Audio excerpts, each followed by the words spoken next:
ममता, मैं आज ऑफिस जाने के मूड में नहीं हूँ। किसी का फोन आया ऑफिस से तो बोल देना कि मैं घर पर नहीं हूँ, किसी जरूरी काम से गांव गया हूँ। ठीक है, मैं चला सोने, बाकी मैं संभाल लूंगा। ममता बेचारी, जैसा नाम वैसा ही नेचर। ना कभी झूठ बोला, ना फरेब, ना किसी से चालाकी की, ना किसी की पंचायत। सुन लेती है पति की बात और फिर कुछ देर बाद फोन आता है। हेलो, कौन? मैं सुनील का बॉस बोल रहा हूँ। दफ्तर में इतना काम पड़ा है, अभी तक ऑफिस नहीं आया। वो क्या कर रहा है? फोन दीजिए उसे। जी वो तो सो रहे हैं, कह रहे हैं कि आज गर्मी बहुत है तो घर के मजे लेंगे। बॉस को बीवी की बात पर गुस्सा आ जाता है।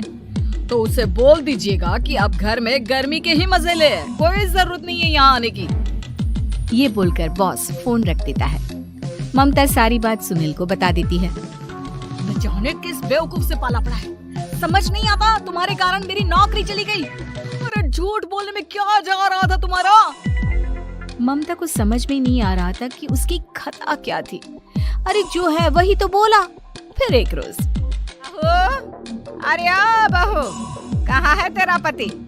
इस महीने घर के खर्चे के पैसे भी नहीं भेजे। क्यों, माँ बाप की फिक्र खत्म हो गई है क्या उसे?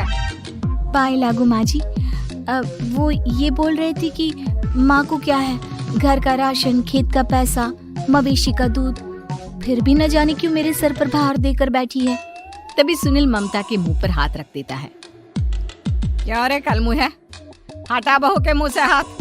अरे क्या क्या बोलता है तू? वो तो इसकी झूठ बोलने की आदत नहीं है, इसलिए पता चल रहा है। देख मेरी सास कितनी शरीफ है। हाँ, तेरी माँ तो मोहल्ले की बदमाश है ना, और तेरी सास शरीफ है। बेटा ममता को देखता है और गुस्से से बोलता है। अब खड़ी खड़ी देख क्या रही हो? और भी कुछ कहना है क्या? माँ आई है ना, जाकर छाछ ले आ ठंडी वाली। ममता अंदर चली जाती है। माँ, इसके सच बोलने की आदत के कारण मेरी नौकरी जाते जाते रह गई। वो तो मैंने अगले दिन जाकर पैर पकड़ लिए मालिक के, नहीं तो।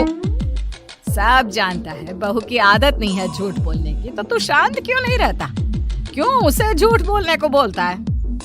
फिर एक रोज, बहू जा अपनी पड़ोसन के पास और उससे बोल कि वो लाल वाली साड़ी जो उसने नए साल की पार्टी में पहनी थी, तुझे वो चाहिए। ना माँ जी, मुझे नहीं चाहिए। वैसे भी कल जिस शादी में जाना है ना, वहाँ के लिए तो मेरे पास काली साड़ी है। सास सर पर हाथ रखकर, अरे बुद्धू, मुझे चाहिए साड़ी। वैसे भी तुम लोगों में तो साड़ी का लेन देन चलता है ना, तेरी भी तो उसने पहनी थी ना।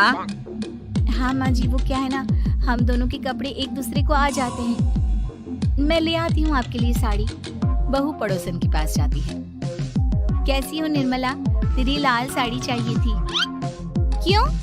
तू तो बोल रही थी कि तेरे पास काली वाली साड़ी है, तू वही पहनेगी, फिर लाल का क्या करेगी?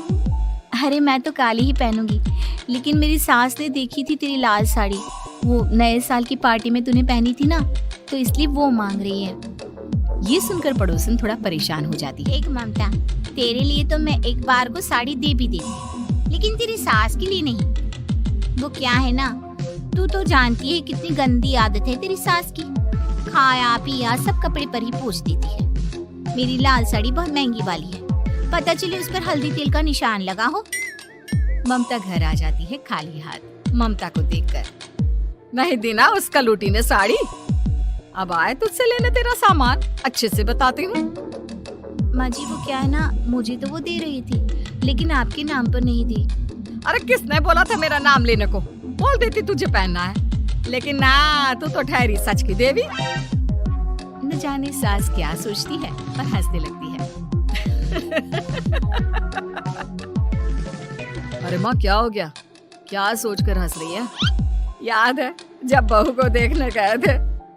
हाँ बस सही बात है। याद आ गया कैसे मेरी सास बाजार के खाने को बोल रही थी कि ममता ने बनाया है। हाँ, और बहू ने आकर सब बता दिया कि ये सारा खाना तो बाजार से आया है, वो भी कल्लू हलवाई की दुकान से। ममता दोनों की बात सुन रही थी। हाँ माँ जी, वो कल्लू हलवाई का ही था।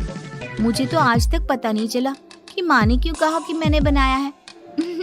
खैर, मैं तैयार होती हूँ, शादी में जाना है ना। पूरा परिवार शादी में जाता है। जहाँ खाना वाना खाकर सभी बैठे होते हैं कि एक औरत ममता की सास से कहती है, क्या बात है बहन जी, मेरी आपकी बात हुई थी तो आप तो बोल रही थी कि लाल साड़ी पहनने वाली हैं, तो मैंने ये काली पहन ली।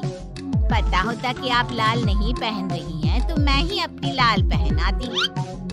अच्छा जी, तो इसलिए पूछा जा रहा था। अरे इतनी साड़ियाँ हैं कि क्या बताऊं। मैंने सोचा तो था पर ये सामने दिख गई तो यही पहन लिया। अच्छा, मेरी तो तैयारी काफी दिन से चल रही थी, फिर भी आज ऐसा लग रहा है कि ठीक से तैयार नहीं हुई मैं। तभी आ जाती है हमारी सच्ची बहू ममता बहू।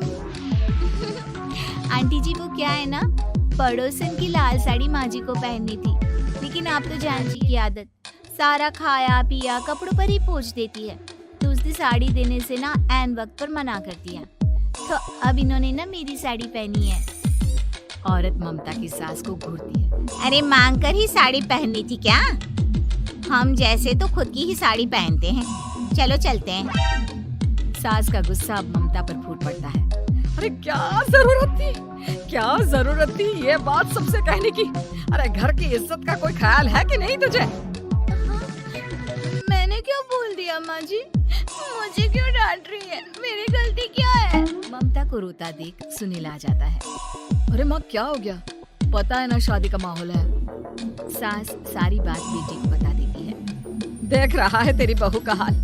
अरे इस लड़की को तो ये भी नहीं पता कि कब कहाँ क्या कैसे बोलना है। अरे लेकर जा इसे यहाँ से। सभी घर आ जाए। सास का मुंह तो फूला ही रहता है कि एक दिन। चलो बेटा, बहुत दिन तुम लोगों के साथ रह ली, अब चलो। वैसे भी ऐसी बहू के साथ समय कैसे कटे, जो ना झूठ बोलती है ना लोगों की चुगली करती है। अरे गाँव में ही ठीक हूँ मैं, कम से कम 4 घर की खबर तो मिलती रहती है, वो भी मसाला डालकर।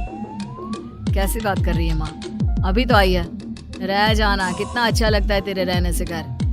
तभी जाती है।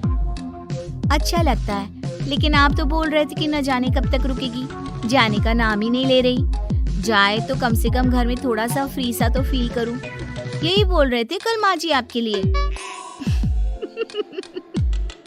सास बेटे को देखती है लेकिन क्या कहती बेचारी, जब अपना ही सिक्का खोटा हो। चली जाती है चुपचाप। एक रोज घर की घंटी बजती है, सामने खड़ा होता है सुनील का बॉस। सुनील है क्या घर में? वो क्या ना, मैं यहाँ से गुजर रहा था तो सोचा थोड़ा ऑफिस का काम डिस्कस कर लूं। ममता कुछ कहती कि तभी वहाँ सुनील आ जाता है। अरे बॉस आप आइए आइए। क्या बात है, घर तो बहुत सुंदर है। वैसे भाभी जी आपकी खूब बातें सुनी है कि आप कभी झूठ नहीं बोलती। ये तो पता नहीं, लेकिन हमेशा सर कुछ न कुछ ऐसा बोल देती हूँ जिससे परेशानी हो जाती। मैं ऐसा नहीं चाहती, लेकिन क्या करूँ। खैर बॉस कुछ देर रुकता है, काम की बात होती है। ममता के साथ सब चाय पीते हैं और जैसे ही बॉस जाने को मुड़ता है कि क्या जी कितने नेक इंसान हैं, फालतू ही आप खड़ूस और निकम्मा बोलते हैं इन बॉस को। अब क्या बॉस के कान तक खुद के लिए अनमोल वचन पड़ जाते हैं और फिर तो ये बात है। और क्या कहता है ये? अरे बॉस आप भी किसकी बात पर विश्वास कर रहे हैं? अरे इससे तो ये भी नहीं पता कि आलू प्याज कहाँ रखा है। अरे ये क्या जाने क्या बोलना है क्या नहीं बोलना है, मतलब जो मुंह में आ रहा है बोले जा रहा है। भाभी जी आप बताइए। नहीं बॉस, लग रहा है कि कुछ गलत बोल गई मैं। वैसे ये सिर्फ इतना ही बोलते हैं कि आप में कोई टैलेंट है ही नहीं, आपकी नौकरी इन्हीं के कारण तो बची हुई है। अरे बस कर ले अम्मा, अब क्या करवा कर मारेगी, बड़ी मुश्किल से तो नौकरी बची थी मेरी। सही कहा, बच्ची थी लेकिन अब निकल गई। तेरे टैलेंट के भरोसे चल रही है ना मेरी नौकरी, अब देख तू। अच्छा तो आप भी यही मानते हैं? वैसे ये बात तो है, सुनील काफी टैलेंटेड है। सुनील सिर पकड़कर बैठ जाता है। माना सच बोलना एक अच्छी आदत है, लेकिन ममता आज का समय ऐसा नहीं है। तुझे थोड़ा सा समाज को देखकर खुद को बदलना होगा, समझी? जी मुझे तो पता ही नहीं चलता कि मैं क्या गलत कर रही हूँ। यकीन मानिए मैं जानबूझकर नहीं करती। सुनील सोच लेता है कि वो किसी न किसी तरह अपनी बीवी के इस भोलेपन का इलाज करके रहेगा, लेकिन सवाल ये कि कैसे का जवाब अब मिल जाता है। और फिर एक रोज ममता की माँ आती है। ममता, तुझे तो पता है तेरे पापा का काम ठीक नहीं चल रहा है। कुछ पैसों की जरूरत थी, तेरे पास हो तो मदद कर दे बेटा। ममता माँ को घर खर्चे से बचाए पैसे दे देती है। पैसे देने के बाद सुनील आ जाता है। अरे सासू माँ, आज यहाँ कैसे आना हुआ? नहीं बेटा, वो ममता की याद आ रही थी ना तो आ गई। वो क्या है ना, पता है पापा का काम चल रहा है तो माँ कुछ पैसे लेने आई थी। क्यों? यहाँ क्या पैसे का पेड़ उगा है? अरे कौन सी माँ अपनी बेटी के ससुराल का खाती है? कोई जरूरत नहीं है पैसे देने की। वापस कर दो माँ जी पैसे और निकलो यहाँ से। आगे से यहाँ पैसे लेने नहीं आना।